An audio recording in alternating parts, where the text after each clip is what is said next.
Obviously, seeing Devin and Bradley getting some after practice work is always a good sign that he's getting closer to getting back, right? Yeah. I mean, the more and more we get them on the court, the quicker they get back. And those guys working extremely hard to, you know, get stronger in the, and rehab their injuries. And we can't wait to have them back. Curious, when you're coming back from an injury, like how much of it is mental really to get over that hurdle? Okay, I'm not feeling pain. I'm fine. Yeah. I can go. Yeah, I mean that's probably 70% of the battle is just knowing that you're all right and not being afraid to kind of take risk out there and just play the game freely.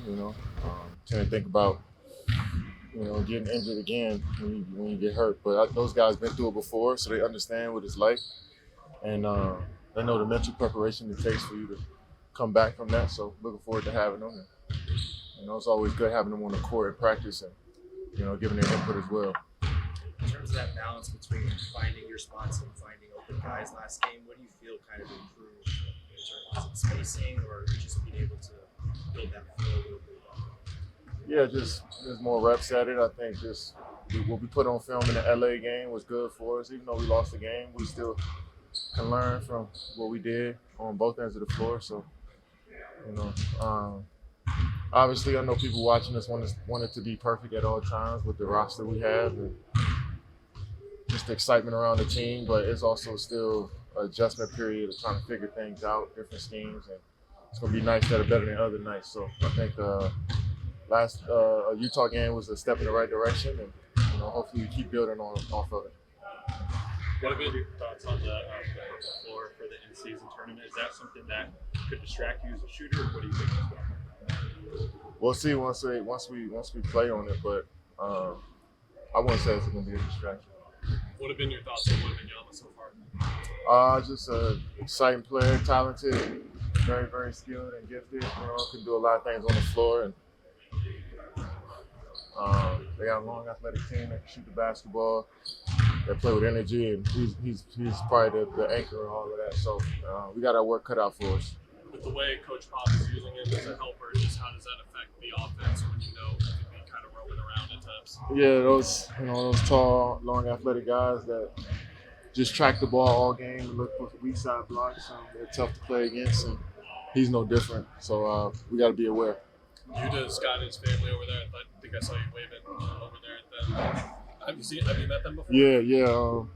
It's always good to have family members here in the building. It's the type of atmosphere that we're building here. It's everybody's family. We had a family event a couple days before we left to go to Golden State. So it's always good to make it a real family and bring everybody's immediate family around. You talked about the Diamondbacks post game. Are you trying to go to the game today? I'm trying to go? gonna try to go to one of these games. Okay. Hopefully one of these games.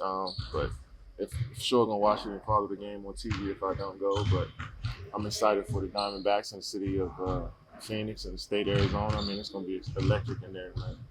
I'm just curious, what are your thoughts about the in-season tournament? There's been a lot of talk about whether it incentivizes players enough. I think it's mainly for you guys, the fans, people that consume the game. I mean, for us, it's just regular schedule programming. I mean, they didn't switch up too much of our schedule to make this tournament.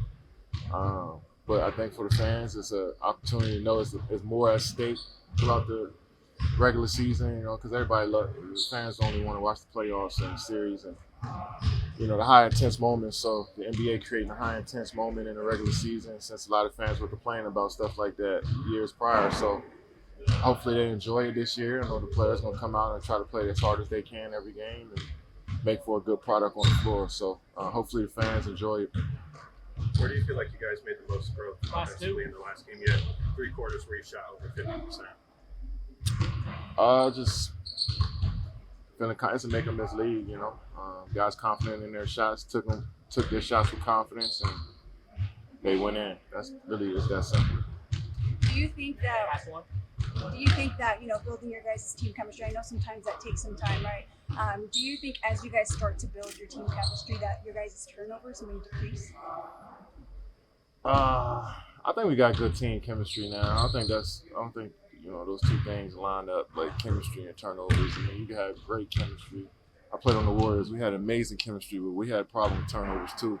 It's just the fact that when you want to make the right play, sometimes you overthink it a bit. Well, you maybe could have shot it and you try to pass it, try to thread the needle on the pass. But there's all good intentions in trying to get your teammates involved. Sometimes you might have high turnovers, when you approach the game that way. But I'd rather us try to make plays for one another than to be selfish. And I think the turnovers is sometimes you just got to live with a few of those, but also realize it's got to be a balance between cleaning it up and still being aggressive to make plays for your teammates.